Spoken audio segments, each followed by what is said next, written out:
Hello, welcome to White Birch Tarot and Astrology. This reading is for Sagittarius, Sun, Moon, Rising, and if you know your Venus and Mars placements, you can consider those too. I'm kind of doing this for the whole month of May. I started on Beltane Eve, and so anyway, I'm going to talk a little bit about the astrology for Sagittarius and then look at some cards. And it's kind of a challenging time for Sagittarius right now. It's challenging for everyone. But those of us who have planets in Sag, Jupiter, our ruler, has been opposite us in Gemini for quite a while. Jupiter's at 22 degrees. If you know the degree of your sun, moon, rising in Sag, then you can kind of compare that to the numbers I'm going to give you. So Jupiter's at 22 of Gemini, so that's opposite. That can kind of mess up our thinking a little bit. It's a little bit, it kind of dampens hope, you know, because Jupiter's expansion and it's our ruler. And I have my sun, my moon and Venus in Sag. So I have, and other things. Anyway, so that kind of puts a damper on our natural enthusiasm. And I've seen that reflected in the card readings too. And we are currently in really good energy, which can be challenging because it's like an open pipe, to Chiron, Neptune, Venus, and Mercury, which are all in Aries, okay? So if you know the number, your degree of your sun, moon, or rising, whatever you're looking for, Chiron's at 24 degrees. Chiron's the wounded healer, so that's, you know, stuff coming up to be dealt with and healed. Neptune, the planet of imagination and confusion, though, is at 1 degree of Aries, which trines us. Again, open pipe. Venus is at 2, so she's conjunct Neptune still, 2 degrees of Aries. And Mercury's at 19 degrees Aries. So there's a lot of energy over in Aries that's flowing our way. And that usually kind of makes you want to get up and go. But with Neptune there and Chiron, it kind of, Neptune confuses things and slows things down, throws some water on the fire. And Chiron, as I said, is the wounded healer. And then we are squaring, if you have anything, at around the 20s. So 28 degrees of Pisces, we have Saturn, which squares us, conjunct the north nodes at 26 degrees of Pisces. So that's kind of, we're kind of bumping up against the planet of fate and time, you know, Saturn and reality. And the north nodes is our path forward. So I think things are very confusing right now.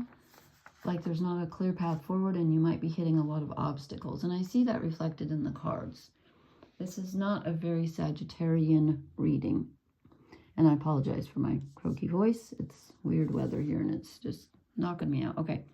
So we start off with the King of Pentacles. And I said this when I was doing the other readings. I was going to do general life row and romance row, and it didn't turn out that way. There's just there are no romance cards, so I'll have to do a separate romance reading. They just did not come out. They might be relationship, I'm not sure, but anyway, we start out with the King of Pentacles, and I'm going to kind of show you all of these three together because they need to be taken in context. Then we go to the Four of Pentacles, Sun in Capricorn, and then we have the Four of Swords, 2 fours in a row. Okay, so what this tells me is that number one, we're dealing with mundane day-to-day tasks, which Sagittarius doesn't really care to do, okay? That's not our thing. We're not into details. We're the opposite. We're into the big picture. We're really good at the big ideas. We're not so great at the details because we don't have the patience and we don't want to. But we're kind of stuck there right now. Reality's kicking our you-know-whats, and that's that square to Saturn, I think, and the square to the north nodes. So it's kind of a heavy feeling, like you're kind of stuck and you're being asked to focus on day-to-day stuff that you just kind of don't want to do. And then when we get the Four of Pentacles, it's like, you know, that feeling of I'm not really getting anywhere, so I'm going to just hang on to what I've got. I'm not sure what I even want to work on right now.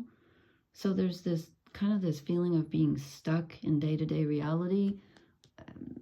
You know, we're in charge of our stuff, but we're bored with it. It's like, okay, I know, but I've done this every day for a year or whatever, and feeling of being tired of it. And then the Four of Swords, which is mental stagnation. You know, there's like the creative ideas are just not flowing right now.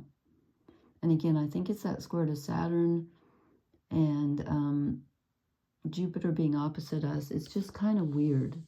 So there's not a lot going on. There's a lot going on, but it's stuff that we don't really want to deal with. It's very detail oriented and very day to day, and it's asking you to take care of it, and you're kind of like, okay, if I have to. Now it gets a little bit better.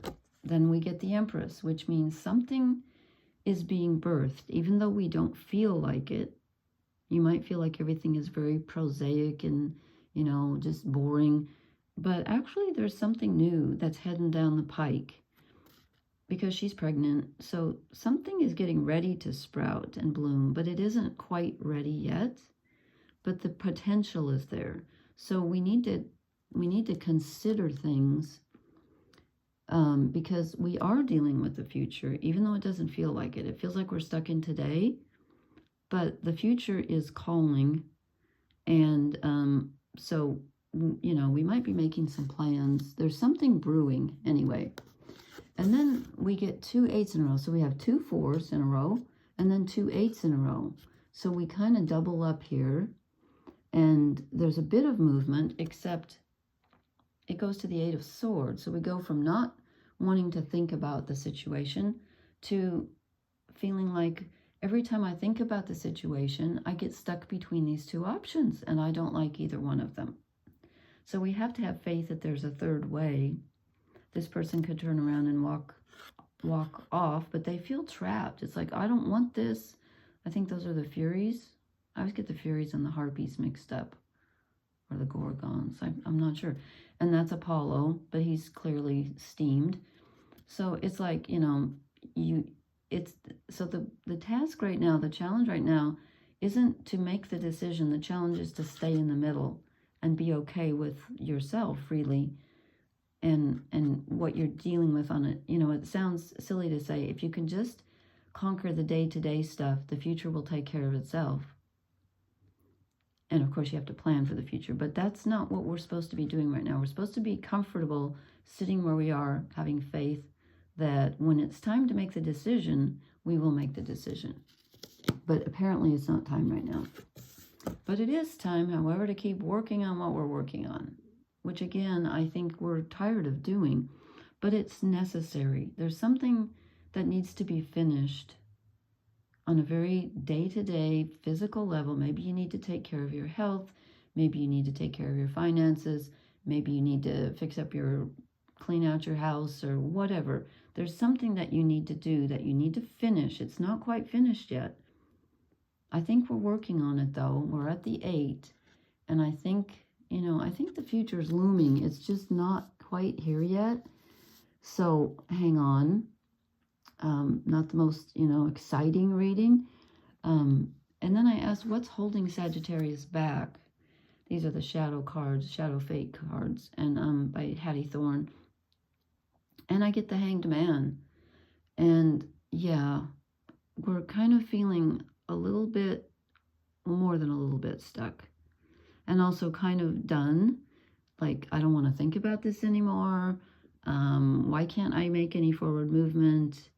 I feel like I'm always sacrificing my needs for the current, you know, maintaining the current status quo.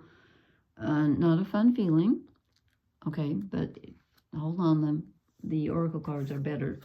I promise. Okay, then we have, what else are we not seeing? The Queen of Cups. We're not in touch with our true feelings right now. There's something hiding in the emotional background. If you notice, we got Swords and Pentacles, which is thinking, air. Pentacles is earth, so action, you know, day-to-day reality. There are no wands. We're a fire sign. No wands, no fire, so there's no spark. No cups. No emotion is involved. We're kind of blah. But this is because we have the Queen of Cups as a shadow card. There's something hiding in the shadows here. Something very emotional that we need to get in touch with in order to move ahead. And for some reason, we're not accessing it right now. So we need to just sit still, and let this come to us in its own time. And the oracle cards are really interesting, I think. First I drew this one. I was like, I'm not feeling that. Blessed, are we? Okay. Well, it says we are. So I thought, okay, so what's the, and I'm going to read from the book on both of these, just briefly. We get message in a bottle. Aha, something's coming in. So listen to this. Oops. Okay. This sounds better. Okay, so this is blessed. It says something wonderful that is unearned and unexpected. Grace that is an unforeseen gift from Spirit. Okay, and the protection message is humility is called for now, as grace is an unearned gift. You didn't gain this by your own desires or actions. That's why we don't have any wants. To be who you need to be, you can no longer do what you did. In a way, you have hit rock bottom, and what is required now is nothing less than total surrender. Then you will be blessed. Okay, he's the epitome of total surrender right here. So that's what the universe is asking of us. That doesn't feel good, I know. I'm not saying I like it. But then listen to message in a bottle. I think something's coming in. Communication, a sign, and it's called a cledon, C-L-E-D-O-N, the ancient name for a spontaneous oracle delivered innocently by the speaker, pointing the way to your highest good. Oh my gosh, I had 2 of those tonight. I truly did, and I need to pay attention to them. 2 people told me the exact same thing online. One is a friend, one is a total stranger, and they said the same thing. I got to listen. Okay. Protection message. Are you refusing to acknowledge the signs because you want things as you want them? Red flags are not pretty decorations for you to admire. They are warning you for a reason. If something doesn't sit right with you, trouble could be hiding in the bushes. Don't ignore the signs. Spirit always has your best interests at heart. Spirit always has your best interests at heart and will draw your attention to what you are overlooking. Wow. Okay. This is kind of a heavy reading for Sagittarius. Again, you know, this is just, I can't help the planets. This is just a strange time. And it's not light. It's not airy. It's not particularly fun. But it is momentous. It really is. And Pluto goes retrograde, I think, tomorrow or the next day. So I'll probably try to post again tomorrow night about that. Okay, thank you so much for listening. Please hit the like, share, and subscribe buttons. And please leave me a comment. Let me know if this resonates and how this energy is treating you. And I will talk to you later. Blessings. Good night.